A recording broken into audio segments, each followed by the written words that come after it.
నాగర్ కర్నూలు జిల్లా అచ్చంపేట మండలం నల్లమల్లకొండపై వెలిసిన ఉమామహేశ్వర ఆలయం వద్ద భారీ వర్షాల కారణంగా తడిసి ముద్దైన కొండలు చర్యలు విరిగి పడుతున్నాయి.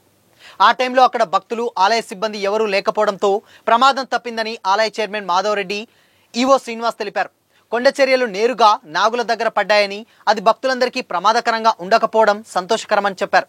ఎడతెరిపి లేకుండా కురుస్తున్నటువంటి వర్షాల కారణంగా కొండ చర్యలు ఇంకా పడే అవకాశం ఉందని, భక్తులు చాలా జాగ్రత్తగా ఉండాలని హెచ్చరిస్తున్నారు. ఉమామహేశ్వర దర్శనానికి వెళ్తున్న వారు క్షేత్రంలో ఎక్కువ టైం ఉండకుండా దర్శనం పూర్తి చేసిన వెంటనే తిరిగి వెళ్లాలని ఆలయ అధికారులు సూచిస్తున్నారు.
వచ్చింది